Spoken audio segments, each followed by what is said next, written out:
we've brought together the best procurement leaders, and here's just one conversation that we've heard on site.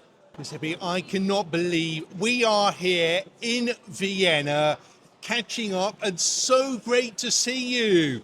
Now, something is giving away that in your arm you are holding a book, and I have a sneaky feeling that you want to talk about this book because it's a really good one. What inspired you to create and develop a book for the procurement community? Well, Graham, I've been working in procurement for over 20 years.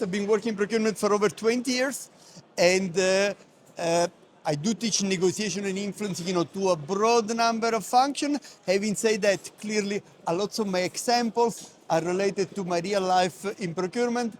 And I thought, it was time, to put this into writing as well. I just reached an important milestone in my life. 2 days ago, I turned 60.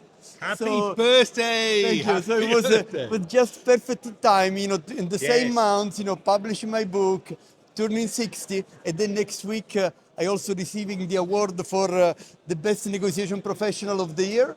So I'm going to Orlando, Florida. So I said, okay, that was right, a good combination of events for this month of September. And now at ProcureCon Europe, of course, which is one of my favorite events. I started ProcureCon in 2006. Did you? So it was, the first time I talked at procurement was in 2006. At the time was for ProcureCon Indirect. And now it's 20 years here. My goodness. And meeting procurement professional like you, Graham. And always a pleasure to see your smile here and having the opportunity. And it's great to catch up with you. I think a book about negotiation, there's a lot of sort of guidance that people can read, but what I particularly like is, as you say, the examples, the real life from your career. Just tell us one of the stories from maybe from Procter Gamble or from somewhere that really helps make the point and it hits hard that you need to be aware when negotiating with suppliers. Yeah, well, maybe let me talk for a moment about the beginning of my career. I was buying resins, which is a market which is based on monthly negotiation. So we were negotiating every month with a lot of suppliers. 300 million of spends for Europe, Middle East and Africa, monthly negotiation. So a lot of negotiations. And what I wanted to do is start to change the market dynamics and establish long-term agreement with the suppliers. Okay. Guess what? The supplier pushed back. Right, the supplier pushed back because they were used to monthly negotiation. So, when you want to bring a substantial strategic change into the way the market operates, it takes time. Now, I have to admit that as a young, ambitious procurement professional, I wanted to make the change in 2 months. Of course, And yes. then, and the things didn't quite work that way. So, after 9 months, then I managed, ended up having several multiple agreements that were combining together and really gave P&G a competitive advantage. But the key learning that I want to give from this real life episode is that you also have to think about writing the victory speech for your counterpart. How can you make it look like a victory for the person that you're dealing with? The person you're negotiating has to go back to their organization and say, wow, we have done something amazing. So rather than trying to focus on, but at P&G we want to do this because we want to protect our margin, because we need to have visibility, etc.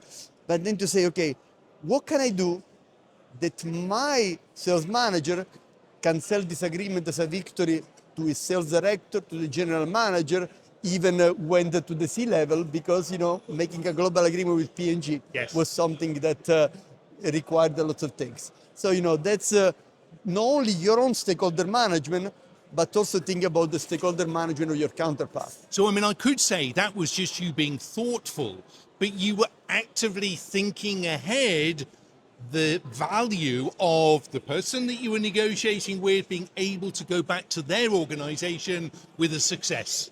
Exactly. It takes a while. It's something that, if I look back, I could have managed better, right? And by the way, a lot of the learning comes from the things that didn't work well. So, you don't just learn from successes. Most of the time you learn the most from the failure, from the things, that takes time, that do not work well, that do not get implemented properly.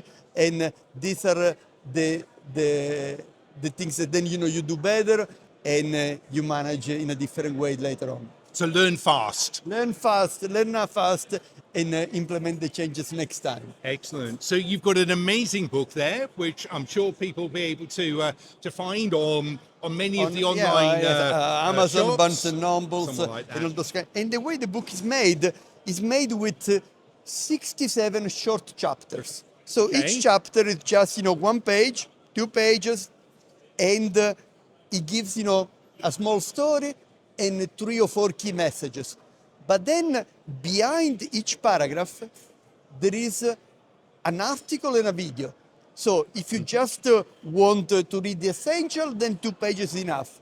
If you are interested to learn more, then there is a QR code for the book website, which gives you access for each paragraph about an article and a video where you can go Fantastic. deeper into the topic. Yeah. Excellent. And I'm so delighted that earlier this month you were a guest on CASME's Pondering Procurement podcasts, and not only were we we got carried away. We spoke for about 50 minutes talking about negotiation. We mentioned your book. Great that on that series we've had over 10,000 downloads. So negotiation, learning, understanding, listening to podcasts, definitely that is the style that procurement professionals want in this time.